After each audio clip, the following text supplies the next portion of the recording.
दोस्तों, कहते हैं हालात के कदमों पर सिकंदर नहीं गिरता, हालात के कदमों पर सिकंदर नहीं गिरता, टूटा कोई तारा तो जमी पर नहीं गिरता। गिरते हैं शौक से दरिया समंदर में, गिरते हैं शौक से दरिया समंदर में, लेकिन कोई समंदर दरिया में नाही गिरता। पडद्यावरती आपण तिजनबाई नाव एक चरित्र दिसतंय आपल्याला। आता आपले मुलं तिजनबाईवरती एक ड्रामा परफॉर्म करणार आहेत। तिजनबाई हे फक्त नाव नाही, हे एक 60 वर्षाचा संघर्ष आहे। पद्मश्री, पद्मभूषण आणि पद्मविभूषण अशिक्षित असूनही 60 वर्षाचा संघर्ष आणि भारताचे 3ही अवॉर्ड त्यांना भेटलेले आहेत। त्यांचा संघर्ष म्हणजे आपल्या कोणालाही प्रत्येकाला एक कला आवडत असते। त्यांनी आपल्या जिद्दीने आपल्या कलेला वाव दिला आणि वयाच्या 12व्या वर्षी त्यांचं लग्न करून दिलं पॅरेंट्सनी त्यांच्या। परंतु आपल्या स्वप्नासाठी त्यांनी वयाच्या 12व्या वर्षी ते घर सोडलं, आईवडील सोडले आणि आपला संघर्ष पुढे कंटिन्यू ठेवला। त्या पांडवानी या नृत्याचा एक प्रकार आहे। पांडवानी म्हणजे पांडव की वाणी। महाभारतात आपण पांडव ऐकलेले असतील। त्यांचे आजोबा त्यांना नेहमीच पांडवांच्या गोष्टी सांगत असे, परंतु त्यांना समाजातून त्यांच्या घरातून त्यांना सपोर्ट नव्हता। या सगळ्या संघर्षातून त्यांनी एक कंटिन्यू ठेवलं।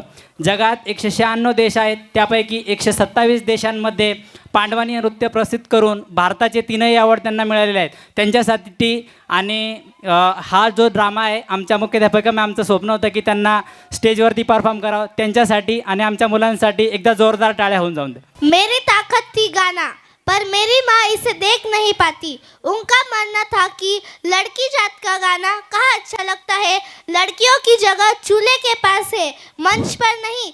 वे कहती मेरे नाना जी अलग थे, वे कहानियाँ दिल में ले घूमते। मैंने तो बस सुन सुन कर सीखा है। उस दिन मैंने चुन लिया, मैंने उनके हाथ से एक तारा ले लिया। तो आइए देखते हैं मेरा बचपन। बाबूजी, मैं कब से देख रही हूँ आप इसे वही मर्दों वाले किस्से सिखा रहे हैं।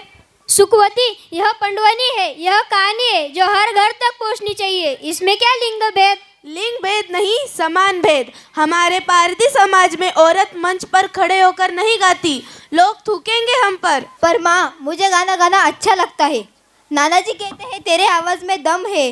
तेरा अच्छा लगना हमें समाज से बाहर करवा देना है तीजन। अब ये सब बंद कर, अपनी उम्र देख। मैं इसकी शादी की बात कर रही हूँ बाबूजी। शादी?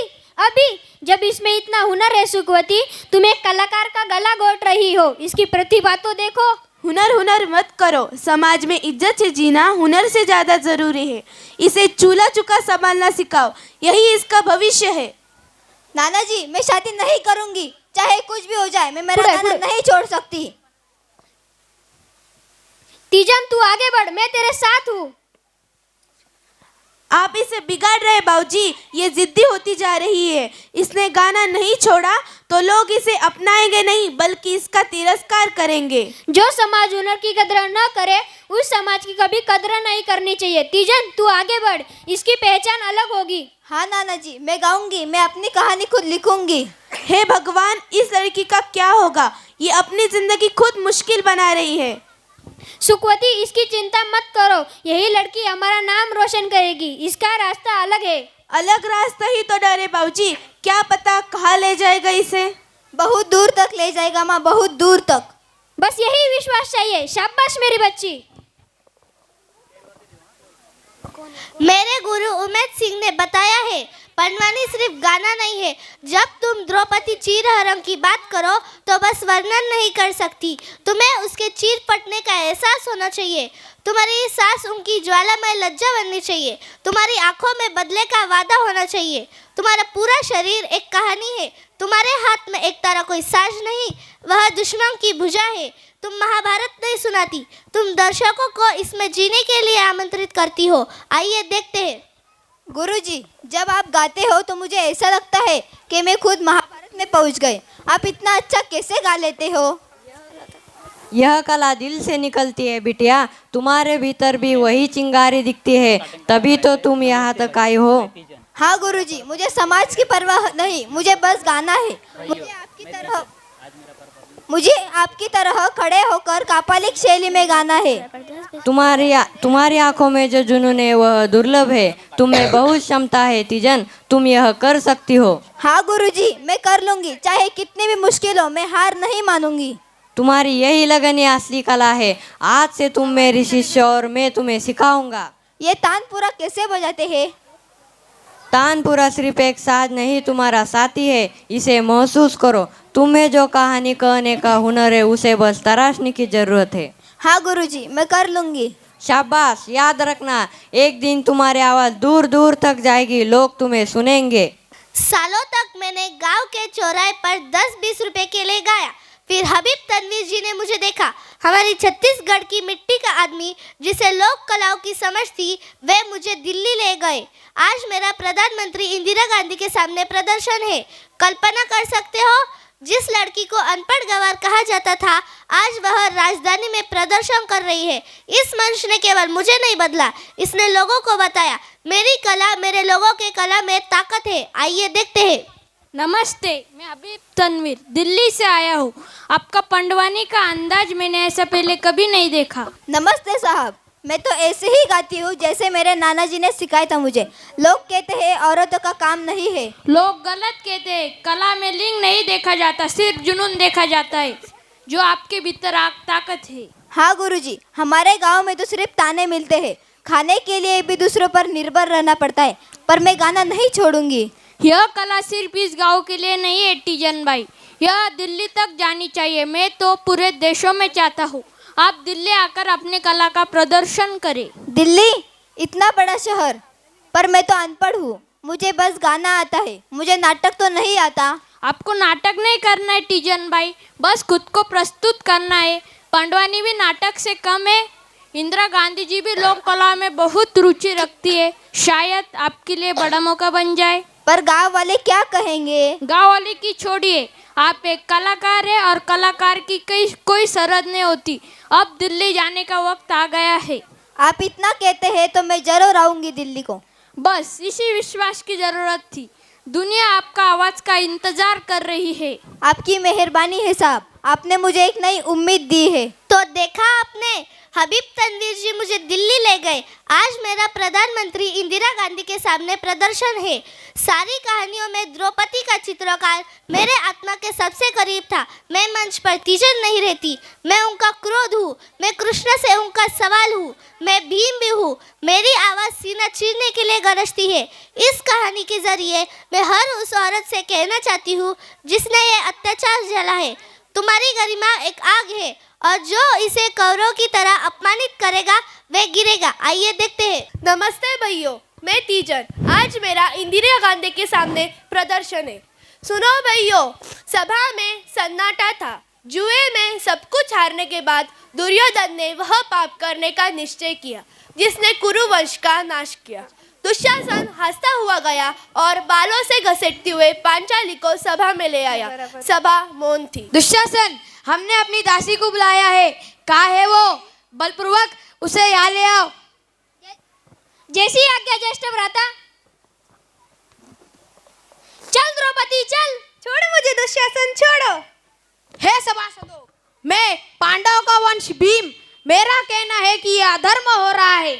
हे सभासदों, हे पितामह भीष्मा, आप सबसे मेरा एक प्रश्न है। धर्म का ज्ञान जानने वालों, आप सब मौन क्यों हो? पर धर्मराज मौन थे। धर्म के बंधन में बंधे हुए दुर्योधन ने इस पर हंसते हुए फिर आदेश किया। आप धर्म की बात मत करो भीम। आज मैं इस अभिमानी पांचाली को इसकी मर्यादा दिखा दूंगा। इसका अच्छी रहन किया जाए। देख द्रौपदी, अब तेरा कोई मान नहीं, कोई मर्यादा नहीं। मैं अपने अपमान का प्रतिशोध लूंगा। मेरा प्रश्न है, धर्मराज युधिष्ठिर मुझे दांव पे लगाने से पहले स्वयं को हार चुके थे। यदि इस क्षण यह पाप नहीं रुका तो कुरुवंश का नाश निश्चित है। यह सुनकर पांडवों में सबसे क्रोधी भीम कांप उठे। उन्होंने युधिष्ठिर की ओर देखा और बोले, दुशासन, तूने बहुत बड़ा पाप किया है। मैं तेरे हाथ तोड़ दूंगा। भ्राता, मुझे आज्ञा दो, मैं अभी इस पापी दुशासन को मार डालूं। आज पांडवों का मान और यह द्रौपदी दोनों मेरे पैरों तले गिरे। असो सभासदों, आज धर्म की नहीं, मेरे बहुबल की विजय हुई है। देख द्रौपदी, अब तेरा कोई रक्षक नहीं, कोई नहीं बोलेगा। ये सब मौन है। तू अब हमारी संपत्ति है। यदि मैं दासी नहीं थी तो मेरा अपमान करने का दुस्साहस कैसे कर सकते हैं? ये घोर अधर्म है। कहाँ गए मेरे पांचों वीरपति? मुझे भरी सभा में अपमानित होते क्यों देख रहे हैं? दुशासन ने अपमान करना शुरू किया। साड़ी का ढेर लग गया और दुशासन थककर गिर पड़ा। आज मैं अपने अपमान का प्रतिशोध लूंगा जो तूने मेरे ज्येष्ठ भ्राता दुर्योधन का किया था। यह अपमान असहनीय है। यदि इस क्षण में इसे न रोक पाया तो मेरा जीवन व्यर्थ है। इन कायर पांडवों में आपका शक्ति बची है जो मुझे रोक सके। आज मैं इस भरी सभा में पांडव का सर्वनाश होते हुए देख रहा हूँ। हे कृष्ण, हे गोविंद, कहाँ हो तुम? हे प्रभु, हे द्वारिकाधीश, अब मेरा कोई नहीं, केवल आप हैं। यह वह क्षण था जिसने महाभारत की नींव रखी, जहाँ अधर्म का नाश निश्चित था। मैं इस पापी दुशासन की छाती चीर कर ही शांत होऊंगा।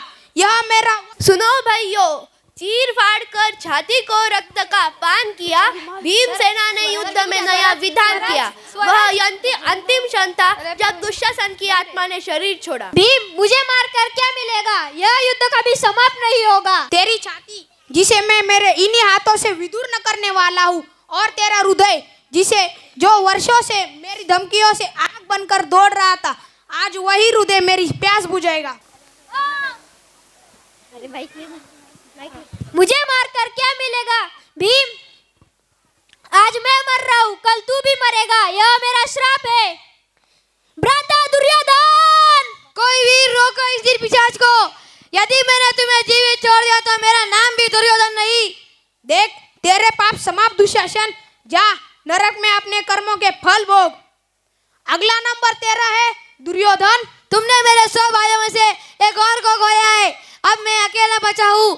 भीम, तुमने जो किया वो अक्षम्य है। इसका बदला मैं अपने अंतिम श्वास तक लूंगा।